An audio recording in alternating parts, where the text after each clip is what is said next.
오늘 본문 말씀으로 하나님이 아들들이 된 자들이라는 제목으로 같이 말씀 나누겠습니다.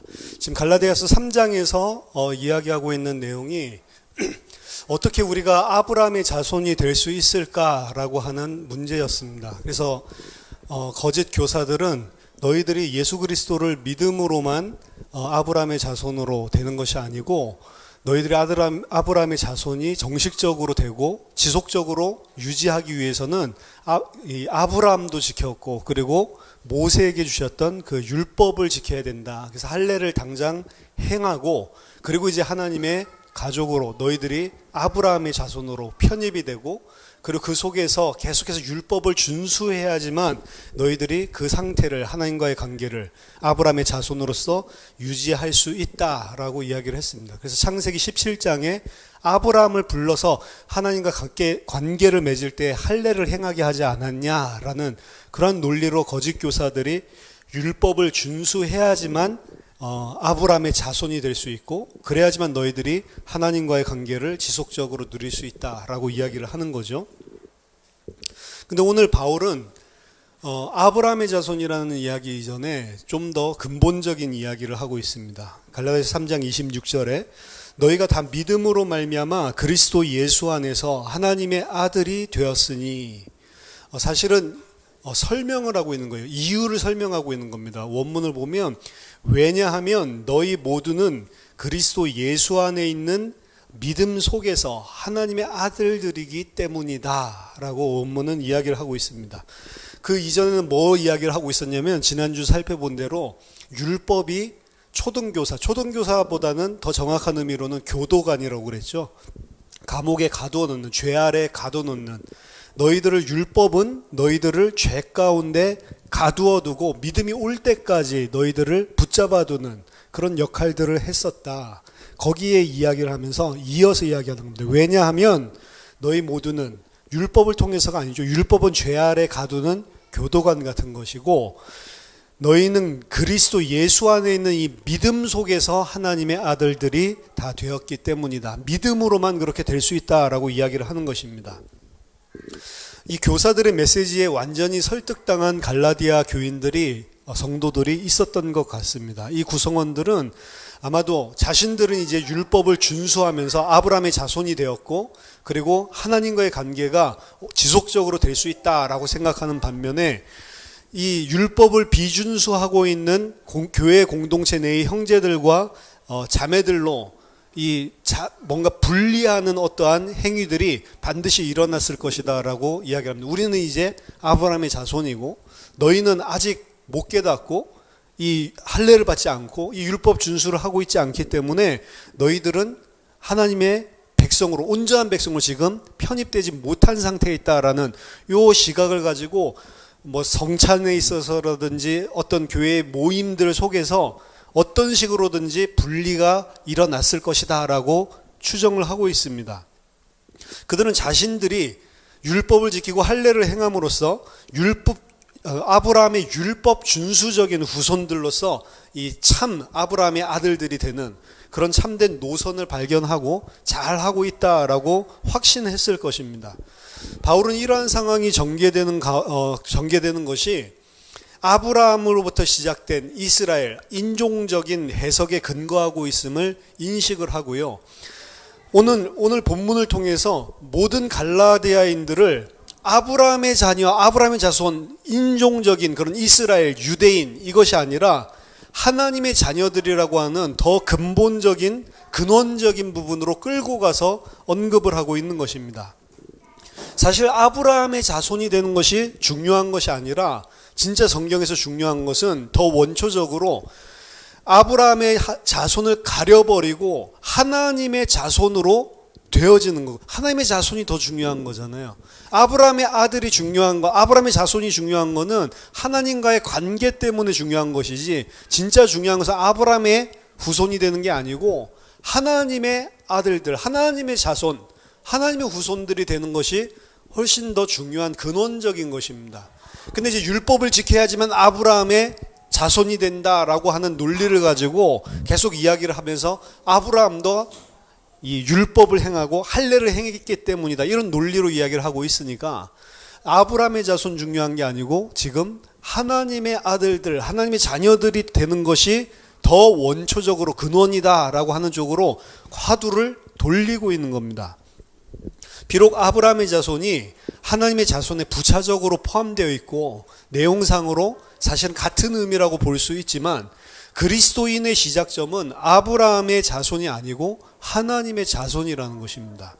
바울이 이 하나님의 아들들이라는 모티브를 취한 것은 좀 이따가도 세례 이야기를 하지만 세례 예식에서 따온 것이다라고 이야기합니다. 그때 당시 1세기 당시 기독교 안에 있었던 세례 예식에서 사용했었던 이 규정적인 내용들이 있어요. 그 내용들이 오늘 본문에 그대로 드러나고 있기 때문에 지금 이것은 세례 예식과 더불어서 지금 바울이 설명하고 있는 거다라고 이야기를 합니다.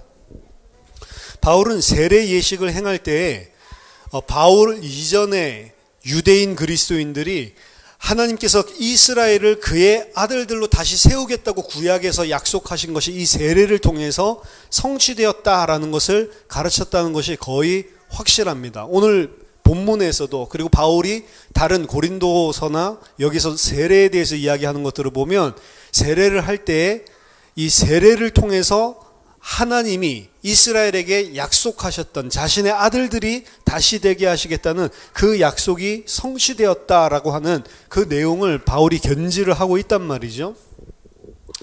원래 그 유대인들 이스라엘 신학에서 그때 당시에 이스라엘은 집단적으로 하나님께서 애굽이라고 하는 종되었던 땅에서 불러내신 하나님의 장자들, 맏아들이라고 생각을 했습니다. 구약에 그런 사상들이 있죠. 우리가 종되었던 집에서 불러냈고 그리고 출애굽기에서도 14장에 불러냈을 때 그들이 아들들이 되었다. 하나님의 맏아들이 되었다라는 개념이 출애굽기에서도 등장을 한단 말이에요. 출애굽기 4장에 보면. 따라서 그가 선택하여 불러낸 이 이스라엘이 당연히 하나님의 말씀 순종하고 당연히 하나님께 감사할 줄 알았는데 실제로 수세기 동안 이들이 보여줬던 것은 그 하나님이 주권적으로 구해서 그들을 아들 삼아줬는데도 불구하고 오히려 하나님께 대해서 등을 돌리는 일들, 계속 우상 숭배를 하고 하나님을 멸시하는 일들이 계속 발생을 합니다. 계속해서 하나님 참고 기다리다가 결국에는 수세기 동안 하나님께 큰 실망을 인간적인 표현으로 한다면 안겨준 결과를 낳았고 결국에 하나님은 그 이스라엘을 심판하시는 그런 일들이 벌어지죠. 결국에 어느 정도까지 가냐면 호세아 1장 9절에서 하나님이 그 이스라엘 자신이 구해내서 자신의 아들로 삼으신 맏아들로 삼으신 그 이스라엘에게 충격적인 선언을 하면서 이름을 바꿔버립니다. 이스라엘이라는 이름을 바꿔버려요. 호세아 1장 9절에 여호와께서 이르시되 그의 이름을 로암미라고 해라. 지금부터 로암미, 로는 아니다라는 거고 암이라고 하는 것은 백성, 미는 납니다. 이가 난데 더 이상 너희는 내 백성이 아니다라고 이름을 바꿔버려요. 하나님이. 그래서 너희는 내 백성이 아니요 너희 하나님이 나는 되지 않을 것이다 라고 호세아 1장 9절에서 선언하면서 이름 자체를 로암미라고 바꿔버립니다. 하나님께서는 이 처절한 사실 충격적인 것이죠. 더 이상 이스라엘은 하나님의 백성이 아니다라고 선언을 해버렸으니까 그 선언하면서도 10절에 바로 보면 새로운 약속을 또 주세요. 뭐라고 하냐면 그러나 이스라엘 자손의 수가 바닷가의 모래같이 되어서 헤아릴 수도 없고 셀 수 없을 것이며 전에 그들에게 이르기를 너희는 내 백성이 아니라 한 곳에서 그들에게 이르기를 너희는 살아계신 하나님의 아들들이라 할 것이라. 지금 분명히 호세아서에서는 너희들은 이제 내 백성 아니야 라고 했는데 하나님께서 그들이 거한 그곳에 내가 아니다라고 선언했던 그 자리에서 다시 이스라엘을 하나님의 아들들로 부르게 될 날이 올 것이다 라고 하는 약속을 주십니다. 사실은 이 선언을 받은 것이 이스라엘이 범죄 가운데 죄 가운데 있을 때 하나님께서 약속을 하신 거거든요. 오히려 범죄 가운데서 너는 내 백성이 아니다 라고 했는데 그 자리에서 다시 너는 내 아들들이다 라고 할 그런 약속들을 굉장히 획기적인 약속이죠. 그 자리에서 곧바로 약속을 하십니다. 허락을 하십니다. 하나님과 아들의 관계를 다시 정립할 수 있는 그 날이 올 것이다 라는 약속을 했고, 그것은 그들이 돌이켜서 하나님께 신실한 순종을 행하는 것과 연결지어서 유대인들은 생각을 했습니다. 그래서 희년서는 쿰란 공동체의 동굴에서 발견된 그들의 제례 예식, 특히 날짜와 관련된 이런 예식서인데, 희년서에 보면 1장 24절 25절에 보면 그리고 그들은 내 계명을 행할 것이다. 그리고 나는 그들에게 아버지가 되고 그들은 내게 아들들이 될 것이다. 그리고 그들은 모두 살아계신 하나님의 아들들이라고 불리우게 될 것이다. 좀 전에 읽었던 호세 1장 10절을 우리가 돌이켜서 하나님의 율법을 행하고 하나님을 신실하게 우리가 순종을 하면 다시 하나님께서 우리의 아버지가 되시고, 그리고 다시 하나님께서 우리를 그의 아들들로 불리게 해줄 것이다 라고 생각을 한 거죠. 이걸 언제 활용했냐면 지금 이 내용을 세례식에서 했단 말이에요. 세례는 기독교만 준 게 아닙니다. 기독교만 독창적으로 그때 만들어서 한 게 아니고 회개하고 하나님께 돌아오는, 그러니까 물로 베푸는 세례를 요한도 행했잖아요. 그리고 쿰란 공동체 안에서도 따로 세례를 침례를 행했단 말이에요. 그래서 그때 당시에 그 세례를 행할 때 무슨 이야기를 했냐면, 이제 너희들이 돌이켜서 하나님께 순종하고 하나님께 신실한 자가 되고 이제 하나님의 아들들이 된다라고 하는 그런 세례 예식 안에 증표로 활용을 했고, 이것들이 그대로 기독교 안에서도 통용이 된 거예요. 그래서 세례 예식 때에 세례는 그냥 단순하게 어떤 행위가 아닙니다. 그냥 예수 믿는다라고 선포하는 정도가 아니고 세례를 통해서 이 모든 것들이 실제적으로 다 이루어진다고 굉장히 하나님 앞에서 그 부분을 중요하게 생각하고 받아들였다는 거죠.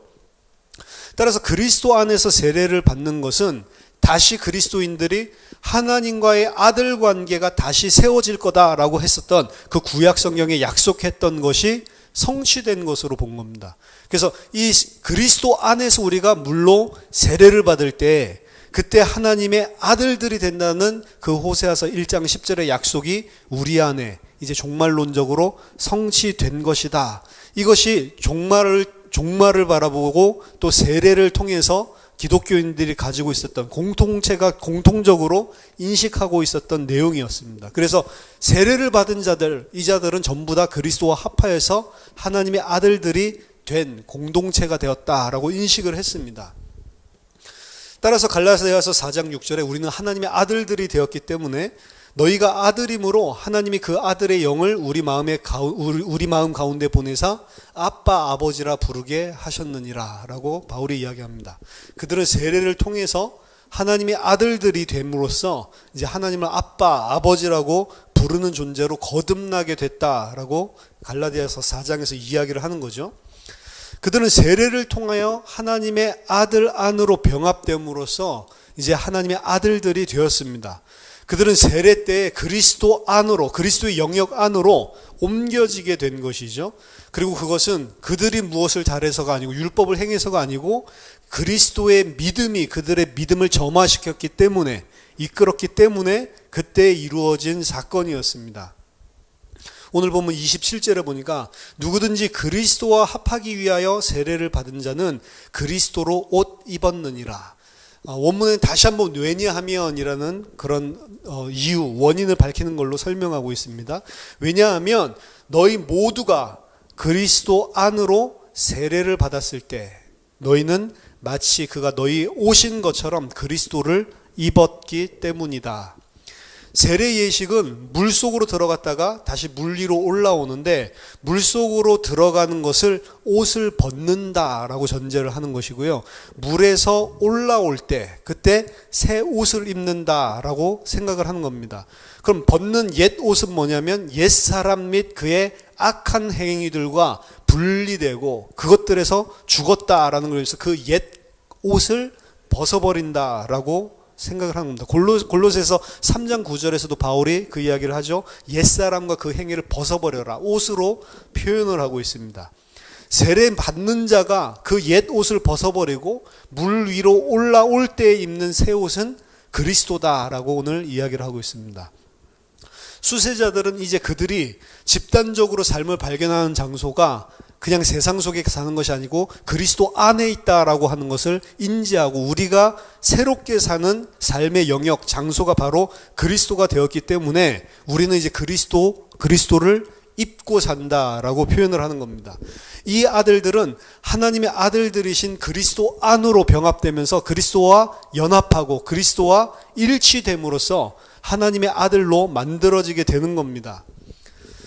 고린도서를 보면 바울은 이 세례의식 자체를 그냥 단순하게 할례, 유대 입교할 때 할례 행하듯이 어떤 종교적인 제의식으로 이해하는 것들을 상당히 위험하게 생각을 하고 그것을 견제하고 있는 것들을 보여줍니다. 고린도전서 1장 11절에서 17절을 보면 이제 뭐 바울파, 뭐 게바파 막 이렇게 다 나누어져 있는 교회들을 보면서 너희들 가운데 분쟁이 있다고 하면서 나는 아볼로에게 속했다, 바울에게 속했다, 그리스도에게 속했다 서로 싸운다고 하는데 그리스도께서 어찌 나눠질 수가 있냐라고 이야기를 하면서 너희가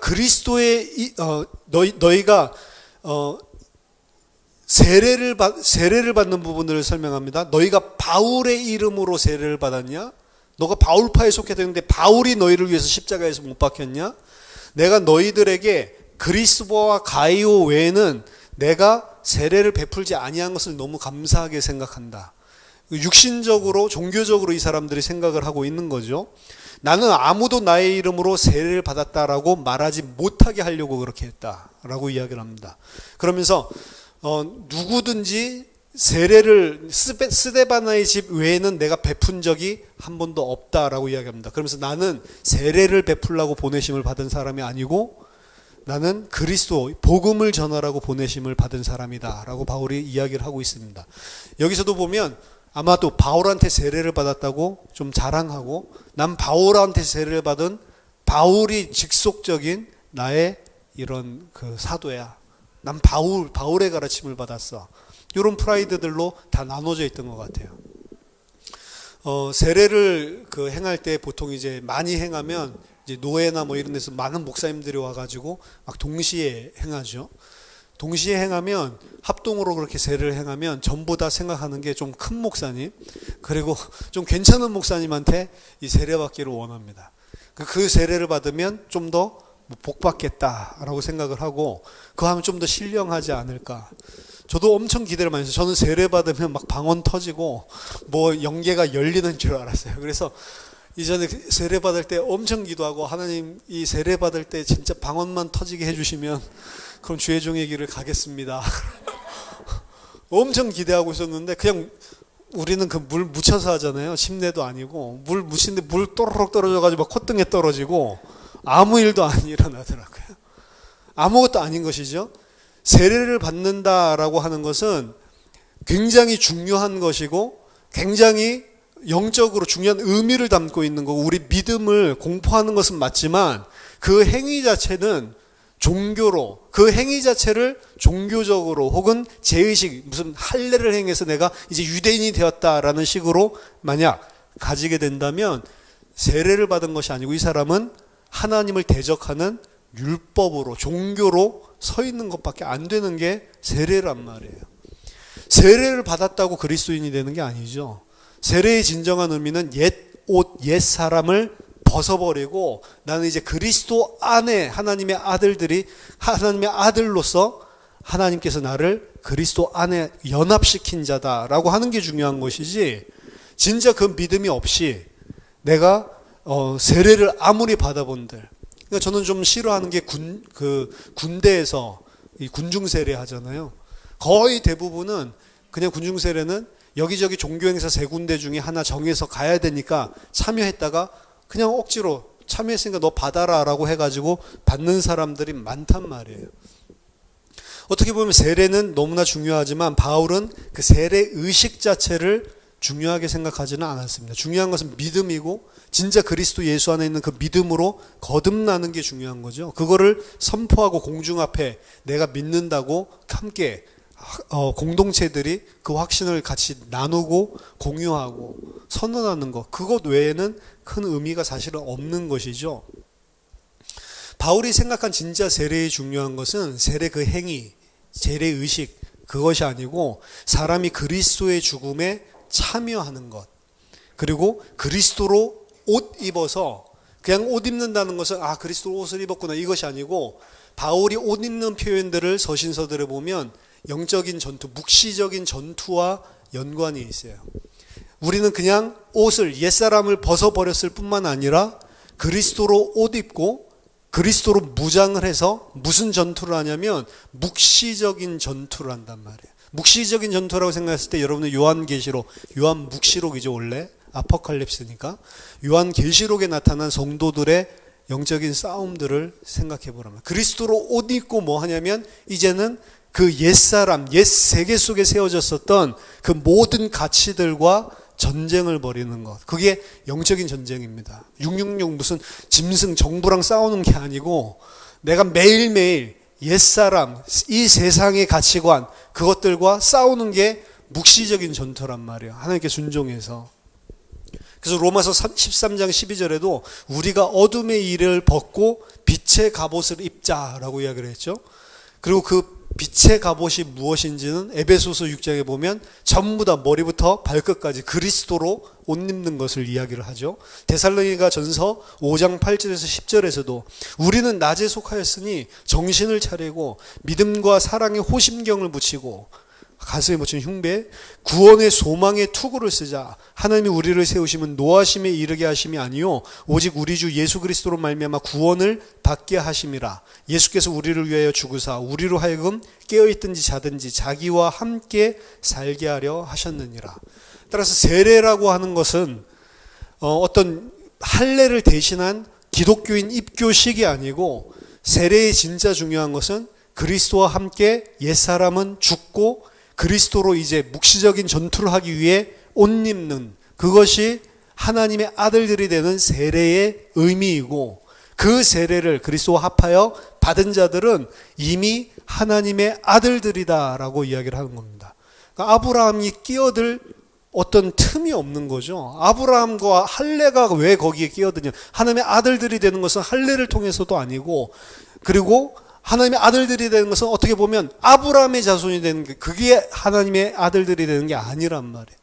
아브라함의 아들들이 되는 게 아니고 하나님의 아들들이 되는 게 우선이다. 거기 무슨 아브라함 후손이 되기 위해서 아브라함처럼 우리도 할례를 행해야 된다.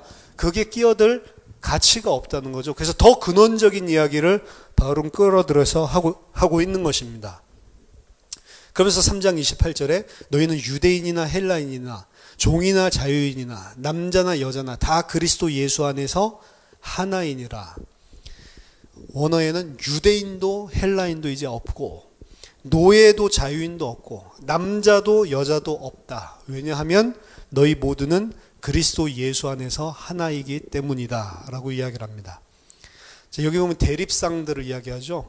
유대인 그리고 이 헬라인, 유대인과 이방인, 그리고 노예, 자유인, 그리고 남자, 여자, 이 대립상들을 이야기를 하고 있는데 이 대립상들은 뭘 보여주는 거냐면 옛 세계를 보여주는 지표입니다.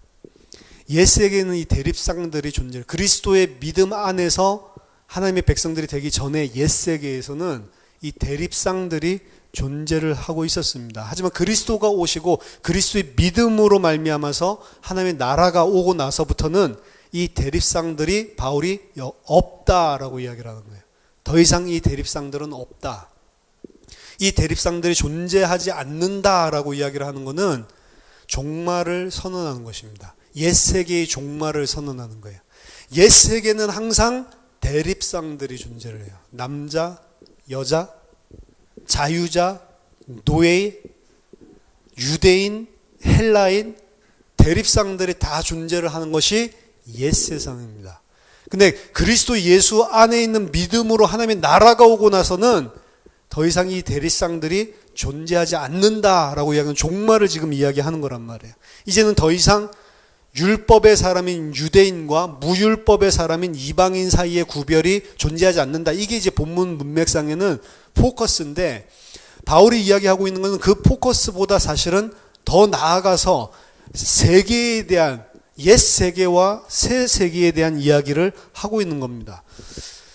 더 이상 대립상이 그리스도 안으로 들어가는 세례를 통해서 존재하지 않게 되었고 더 이상 이러한 구별이 존재하지 않는다는 것은 그리스도인들이 세례를 통해서 그리스도와 함께 옛사람은 죽었다라는 것을 인지했고 그 일이 일어났다고 해서 안다면 이제 더 이상 거기에 휘둘리지 않아야 된다는 거예요.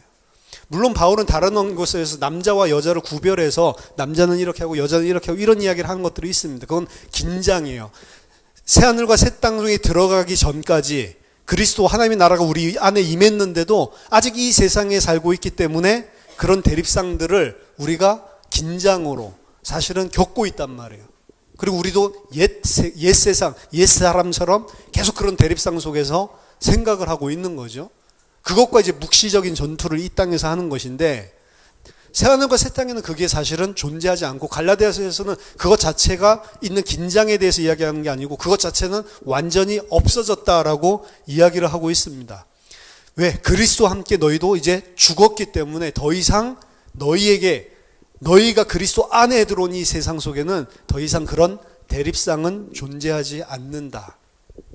그래서 바울은 자유자나 노예에 대해서도 이 빌레몬서 같은 데 보면 상당히 다른 의식들을 가지고 있죠. 그때 당시 사람들이 가지고 있었던. 그리고 종들에게 이야기하는 거, 상전들에게 이야기하는 것을 보면 종들도 종이라서 눌릴 필요가 없고 상전도 상전이라서 우월의식 가질 필요도 없고 서로 다 그냥 한 형제다, 한 몸이다라는 사상으로 이야기를 하고 있습니다. 그리스도 예수 안에서 하나님의 아들들로 거듭난 자들에게는 더 이상 이 세상에 대립상들이 존재하지 않게 되는 거예요. 특히 마지막에 남자도 여자도 없다라고 하는 게 그 옛세계에 대한 옛 창조에 대한 부정을 이야기하는 겁니다. 창세기 1장 27절을 암시하고 있는 거예요. 창세기 1장 27절에 이 세상은 남자와 여자가 존재를 하죠. 그럼 하나님께서 창세기 2장에서 남자를 먼저 만드시고 여자를 만들 때 만든 이유가 뭐예요? 독처하는 것이 좋지 않아 보인다라고 하면서 외로움에 대한 해결책으로 이 남자에게 여자 주시고 가족을 주기도 한단 말이에요. 근데 이 외로움에 대한 문제는 옛세계, 대립상이 존재하는 옛세계에서는 남자에게 여자를, 여자에게 남자를, 그리고 한 가족을 이루면서 그 외로움을 해결하고 그 안에서 평안을 누리게끔 그런 대립상적인 개념에서 줬단 말이에요. 그러니까 남자가 여자에게 끌리고 여자가 남자에게 끌리고 가정을 이루고 싶어하고 이런 것들이 옛 세상 속에서 하나님께서 외로움에 대한 해결책으로 주신 것으로 이해를 할 수가 있는 거거든요. 근데 그리스도 안에 있는 새로운 세계, 옛 세계가 아니라 더 이상 대립상이 존재하지 않는 세계에서의 외로움을 해결하는 방법은 남자와 여자가 이제 한 몸이 돼서 외로움을 해결하는 게 아니고 남자와 여자는 없어진 것이고 그리스도 안으로 들어가서 그리스도 안에서 우리가 한 몸이 되면서 그 그리스도 안에 있는 한 몸으로 외로움을 해결하는 걸로 뒤바뀌어 버린단 말이에요. 완전히 가치관이랑 그리고 세계 자체가 다른 것입니다. 그리스도 안에. 옛 세상은 반드시 대립상들이 존재하는 그런 세상이에요. 그 대립상들이 존재한다라고 하는 것은 자유자나 혹은 노예나 그리고 남자나 여자나 왜 남자 할 때는 올리고 여자 할 때는 내려 옛날에 남자를 막 더 파워 있게 봤으니까 어쨌든 뭐 여자나 남자나 대립상들을 나누는 이 세계 속에서는 항상 뭔가가 더 있어야 되고 그 대립상 속에서는 좋은 게 있고 나쁜 게 있고 항상 그거를 따지는 겁니다. 그러면 아까 전에 아브라함의 율법 준수, 아브라함이 행했던 할례를 받고 아브라함의 자손들로 율법을 준수함으로 하나님과 올바른 관계에 들어가게 됐다라고 생각했던 이 사람들은 안 행하는 사람들을 쳐다보면서 쟤네들은 아직 멀었어. 우리들은 지금 이거 깨닫고 율법을 준수하고 있는데 왜 쟤네들은 안 하고 있지? 라고 이게 바로 대립상이란 말이에요. 대립상. 항상 옛 세계 안에서는 그 가치관과 기준을 가지고 대립상으로 선악으로 내가 구분짓고 나누게 되어 있는 거예요. 그 안에 분리들이 일어나는 겁니다. 근데 그리스도 안에 들어온 자들, 그리스도 몸 안에서 교회는 하나가 되었다고 그러고 그것도 자신들만 교회만 한 몸을 이룬 게 아니고 그리스도가 머리고 우리는 다 지체로서 완전히 하나가 됐다라고 생각하는 게 이게 새 세계거든요. 거기는 더 이상 대립상이 존재하지 않습니다. 그 안에서도 손이 되었다, 발이 되었다. 이거는 여전히 옛 세상에 살고 있는 전혀 묵시적인 전투를 못하고 있는 상태죠. 우리가 하나님의 백성이 되는 것도 중요하지만 이 땅에 살 때 묵시적인 전투를 하라는 게 그리스도로 옷 입는 것입니다. 그냥 우리가 그리스도 옷 입었으니까 이 그리스도에 의해 가지고 천국 가겠지. 그게 아니고 그리스도로 옷 입는다는 건 전투라니까요. 근데 그 전투의 핵심은 뭐냐면 이 대립상들의 소멸입니다. 그러니까 교회 안에서 대립상들이 소멸되었다라는 개념이 없으면 교회도 세상과 똑같아져요. 근데 세상의 논리와 세상의 대립상적인 구조들이 교회 안에 전부 다 침투해서 파고 들어왔습니다. 그러니까 교회 안에서도 저 사람 잘 믿는 사람, 못 믿는 사람, 내가 다 나누고 있죠. 저 사람 정말로 열심히 하는 사람, 아닌 사람, 목사도 나누죠. 내 편인 사람, 아닌 사람, 칼 나오고 총 나오죠. 그러니까 그렇죠? 성도들은 앞에 나와서 설교할 찬스가 없으니까 목사들만 강당권을 가지고 있으니까 위에서 막 치죠. 치면 또 이제 목사님 파들은 거봐 하나님 말씀에서 이렇게 이야기하잖아.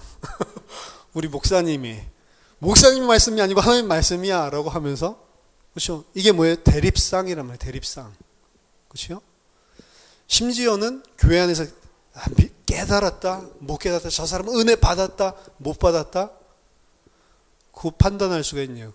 교회는 그 판단을 누구에게 전적으로 돌리냐면 하나님께 돌리는 거예요.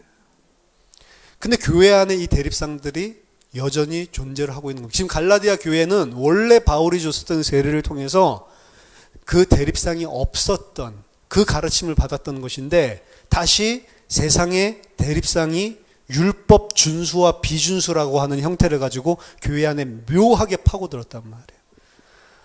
우리가 들어봐도 저거 하나님 참 기뻐하실 것 같아. 저거 잘 지키면 이렇게 생각되는 걸 가지고 대립상적인 구조를 가지고 들어와 버렸단 말이에요. 근데 성경에서 뭐라고 해요? 하나님의 아들들에게는 더 이상 그런 대립상은 없다. 남자도 없고 여자도 없고.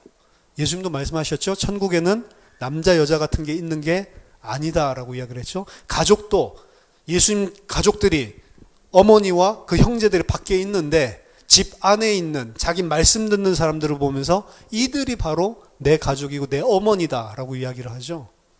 그 대립상이 없어지는 거예요. 더 이상의 우리가 세상에서 가지고 있었던 바운더리 자체가 없어지는 것입니다. 전적으로 그 대립상적인 구조, 선악을 판단할 수 있는 분은 하나님이라고 생각하는 게 교회 공동체란 말이에요. 근데 교회 안에 이것들이 전부 다 파고 들어왔습니다. 그렇죠? 목회를 오래 하신 분들은 목사가 교회에 돌아가는 모든 상황들을 다 알아야 된다라고 이야기를 하고 특히 경제에 대한 것들은 확실하게 잡아야 된다. 저는 일부러 누가 헌금하고 이런 내역들 저도 아무것도 모릅니다. 그거 알면 어떻게 되는지 아세요? 저 사람은 믿음 좋고 충성된 사람. 아닌 사람 누가 판단해? 내가 판단을 한다. 그리고 사람은 그 대립상이 존재를 하면 그 사람을 의지하죠. 사람을 의지한다고 하나님을 의지하지 않고. 이런 것들 자체가 다 파고 들어온 거라. 미국의 교회는 완전히 대립상의 극치입니다. 세상 사회 조직과 교회 조직과 다르지가 않아요.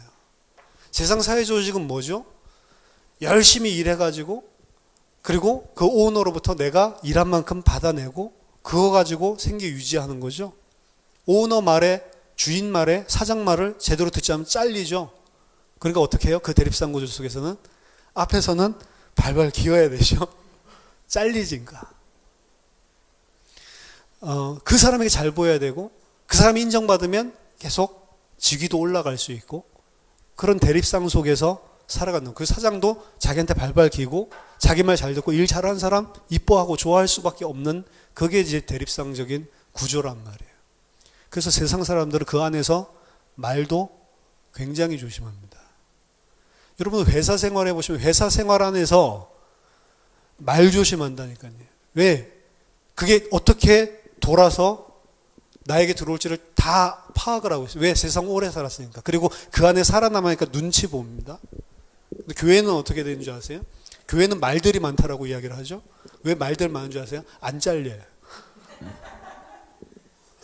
거기서 못하는 거 여기서 해도 상관이 없습니다. 그리고 더한 것은 교회는 여기는 내가 돈을 받기 위해서 가는 곳이잖아요. 벌기 위해서. 교회는 내가 헌금하면서 다니는 것이라고. 내 마음이지 뭐. 그렇죠? 오히려 거꾸로죠. 안 그럼 나 나갑니다. 그렇죠? 그럼 달래줘야지. 그럼 이게 어떤 구조예요?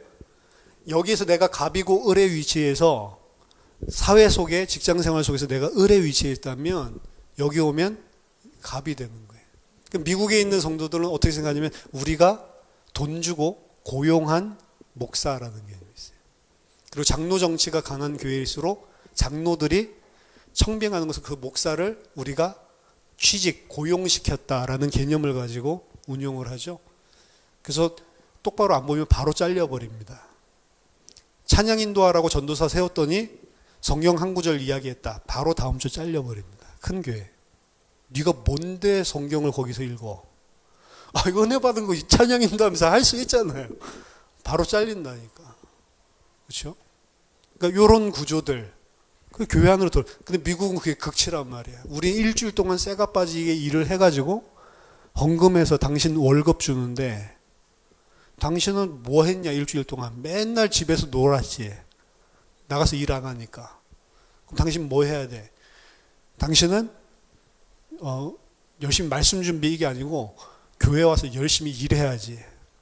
교회 매일 와서 청소하고 그리고 우리들의 무슨 일이 있을까 봐 매일매일 신방해주고 우리 자녀들 만약에 무슨 일이 있으면 미국인 차가 주니까 라이드 해주고 우리 집 이사 가면 이삿짐 센터 같이 와서 다 도와줘야 되고 사모는 김치 만들어야 되고 이게 다 있단 말이에요. 그러니까 와서 가만히 있어요. 목사들이 오히려 일하고. 당신 뭘 힘든 걸 하냔 말이죠. 우리가 어떻게 사는 줄 알아? 그런 개념으로 고용인과 피고용인 관계처럼 형성이 돼 있단 말이에요. 그리고 제가 한국은 그렇게 좀 안 돼 있잖아요. 한국은 거꾸로잖아요. 목사님들이 대접받잖아요. 그거 막 제가 막 의자 정리하고 이러고 있으면 막 황송해하고 막 이러더라고요. 미국에서는 당연히 목사가 더 열심히 해야 되는 건데. 그렇죠?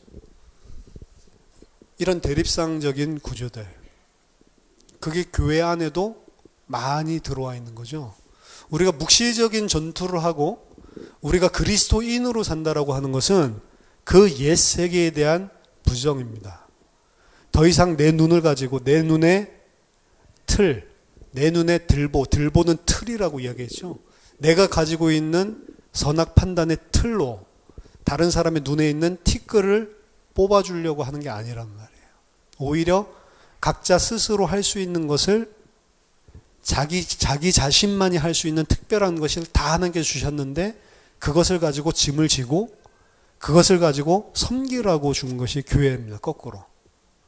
그러니까 교회라고 하는 공동체는 옛 사람, 옛 세계의 대립상적인 구조와 전혀 다른 내용으로 가야 되는데 오늘 하나님의 뜻을 잘 행한다고 하는 율법 준수라고 하는 틀을 가지고 이 대립상을 만들어낸 공동체가 갈라디아 교회가 돼버린 것입니다.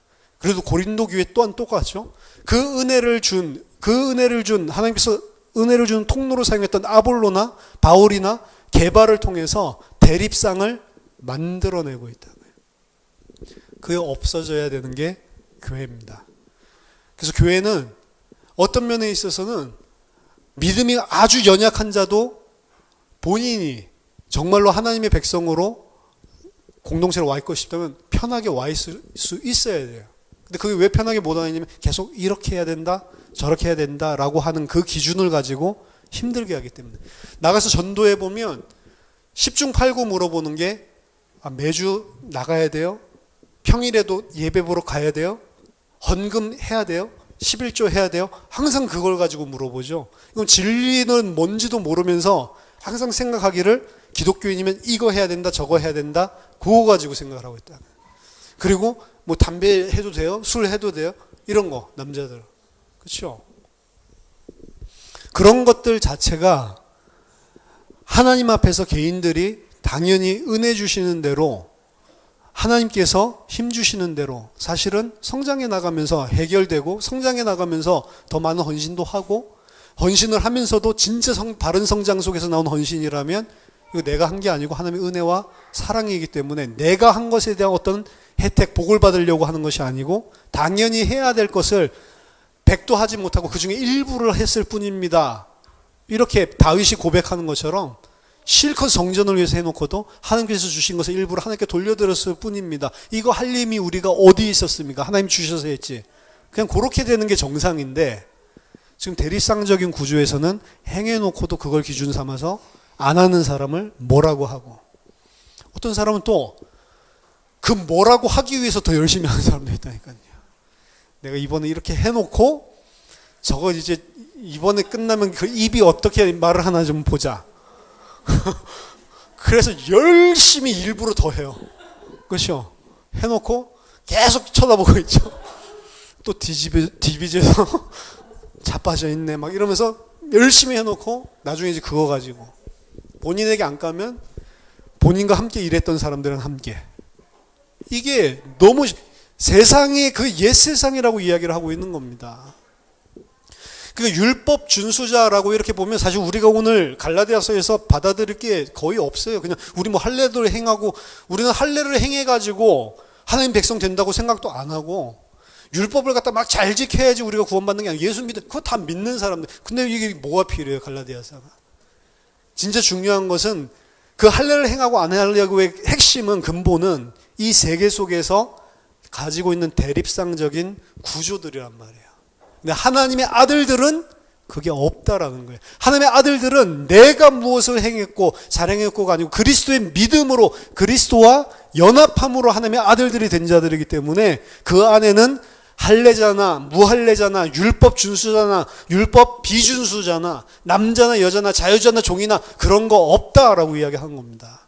어떻게 새로운 교인이 티코를 몰고 오면 부교역자 내보내서 상담하게 하고 뭐 외국차 몰고 오면 그 사람은 당장 당회실로 목회 만나자고 이렇게 할 수가 있냔 말이에요. 그런 거 없습니다, 교회는. 그리고 그런 것들에 분명히 세례를 통해서 바울에게 세례를 받고 그리고 바울을 통해서 이 그리스도인의 의미를 들었던 갈라디아인들이 율법에 대한 이야기를 듣고 또다시 대립상을 가지고 수용하고 옛 옷을 또 입기 시작을 했다는 거죠. 거기에 대고 이야기를 하는 겁니다. 너희들이 진짜로 하나님의 아들들이라면 그거 아니다라고 하는 거예요. 이 우리의 가치관들이 다 무너지고 사실 이렇게 되면 교회 안에 문제 없겠죠. 그렇죠? 근데 그게 안 되는 죄인들이 전부 다 모여든 곳이라 불가능하겠지만 바울은 분명히 이야기를 합니다. 옛 옷을 벗어버리고 새 옷을 입어라. 새 사람이 되어라. 땅의 것 보지 말고 위에 것. 계속해서 이걸 경책하고 가르치죠. 경책하고 가르치다. 계속해서 우리들이 말씀을 통해서 옛사람, 나는 옛사람이 아니고 옛세계에 사는 사람이 아니고 그리스도 예수 안에서 새 사람이다. 새 하늘과 새 땅에서 살아가는 거다. 계속 우리가 들어야 되고 계속 우리가 기도할 때마다 그 부분에 복종을 하는 것입니다. 그래서 갈라디아서 6장 15절에서 바울은 할례나 무할례가 아무것도 아니로되 오직 새로 지으심을 받는 것이 중요하니라 라고 이야기를 합니다. 그렇죠? 내가 무엇을 하고 안 하고 내가 무엇을 뛰어나고 안 뛰어나고 저 사람이 뭐 이랬건 저랬건 그게 중요한 게 아니고 네가 새로 지으심을 받는 것 그것만이 중요하다. 그리고 그 사람에게도 중요한 것은 그가 새로 지으심을 받는 게 중요한 것이지 이것저것 그거 중요한 거 아니다라고 이야기하는 것입니다. 따라서 옛세기의 종교적, 사회적, 성적, 사회적 이런 모든 대립상들은 단순히 이제 남자나 여자랑 다 똑같아졌다 이런 동등이 된다는 소리가 아니고 그것은 전부 다 소멸되어 버리고 새로운 창조로 단일화되었다라고 이야기를 하는 겁니다. 다 똑같다는 거예요. 그 기준은. 남자든 여자든 이제 그리스도 안에서는 다 똑같다는 것입니다. 누가 더 우월한 것도 없고 누가 더 낮은 것도 없고 그리스도 예수 안에 있는 한 몸은 다 똑같다. 누가 열심히 하는 그것도 똑같고 열심히 안 하는 사람도 똑같고 헌금 많이 하는 사람도 똑같고 안 하는 사람도 똑같고 왜? 그거에 의해서 우리가 선악이 판단당하고 대립상적으로 우리가 그것을 잘 해야지 되는 것처럼 생각하는 그런 세계가 아니란 말이에요, 교회는. 근데 왜 그런 것들을 가지고 교회 안에서 이야기를 하고, 왜 그런 것들 가지고 싸우기까지 하고, 왜 그런 것들 가지고 상처받고, 왜 그런 것들 가지고 교회 안에서 여전히 옛사람으로 사냔 말이죠. 왜? 그게 너무 우리는 체질이 돼 있어요. 너무 그게 일반화돼 있어요. 그리고 교회 안에서도 그런 대립상들을 쫙 세워놨어요. 그렇죠? 교회 안에 무슨 헌신 예배라고 한다든지, 뭐 교사 헌신 예배를 한다든지, 또 그리고 무슨 남선교회, 뭐 여선교회, 뭐 이런 것들을 막 보는 헌신 예배 같은 것들이죠. 그러면 이제 목사님들이 친구 목사님들 불러서 이야기를 소스를 미리 줍니다. 아, 이런 문제 저런 문제 있으니까 이걸 쳐달라. 그렇죠? 그게 대립상이란 말이에요. 악이죠. 그리스도 예수 안에서는 그게 없단 말이에요. 그리스도 예수 안에서 새 옷을 입고 산다라고 하는 것 중에 가장 중요한 것은 그 대립상이 없다라고 생각합니다. 우리는 그것들에 의해서가 아니고 그리스도 예수의 믿음으로 말미암아 하나님의 은혜와 사랑으로 그리스도와 연합한 자가 된 것이다. 그 마음, 사실은 빚진 자들로 일평생 살아가는 거죠. 29절에 너희가 그리스도의 것이면 곧 아브라함의 자손이요 약속대로 유업을 이을 자니라. 그리고 너희가 만약 그리스도의 것이라면 그 결과로 아브라함의 씨이고 약속을 따라서 상속자들이 된 것이다. 여기서 핵심적인 건 순서입니다. 아브라함의 자손이 되어서 하나님께 편입돼서 하나님의 자손이 되는 게 아니고 하나님의 자손들, 하나님의 아들들이기 때문에 아브라함과 그 안에서 관련이 생기는 것일 뿐이에요. 아브라함의 자손은 아무것도 아닌 것이죠. 순서적으로 본다면 하나님의 아들들이 그리스도 안에서 병합함으로 그리스도 안에 있는 아브라함과 함께 한 몸이 된다. 거꾸로가 아니라 아브라함 자손이 할례제 행해서 아브라함 자손 되는 게 중요한 게 아니라는 것입니다. 그래서 오늘 본문에서 바울은 근본적인 이야기들을 하는 거예요. 무엇을 행해서 아브라함이 되려고 하는 그것 자체가 대립상적인 옛 세계 속에서 살고 있는 것이죠. 아브라함이 자손이 되었다 안 되었다 그것 자체가 틀린 것이죠. 진짜 중요한 것은 하나님의 아들들이 되는 것이고 그 하나님의 아들들이 된 자들에게는 더 이상 유대인이나 헬라인이나 자유인이나 종이나 남자나 여자나 이 모든 것이 없다. 너희는 다 그리스도 안에서 하나이고 너희가 그리스도의 것이다 라고 이야기를 하고 있는 겁니다. 여러분들이 옛사람을 날마다 벗어버리고 새 사람으로 살게 되기를 예수 그리스도 이름으로 축원합니다. 기도하겠습니다. 하나님 아버지 은혜를 감사드립니다. 저희들 그리스도와 합하여 옛사람을 죽게 하시고 그리스도와 합하여 새 사람으로 이 땅에 살게 하심을 감사드립니다. 하나님 저희들이 가지고 있는 모든 잘못된 대립상 구조, 모든 세상의 세속적인 이 기준과 가치관들이 전부 다 무너지게 하시고 하나님 저희들이 날마다 그리스도로 옷을 입고 하나님 묵시적인 전투를 하는 하나님 백성들 될 수 있도록 우리에게 힘을 주시고 우리에게 성령으로 역사해 주시옵소서. 그래서 정말로 하나님의 백성으로 사는 것이 무엇인지 하나님 날마다 체험하고 그런 교회가 될 수 있도록 주님께서 인도해 주시옵소서. 예수 그리스도 이름으로 기도하옵나이다. 아멘.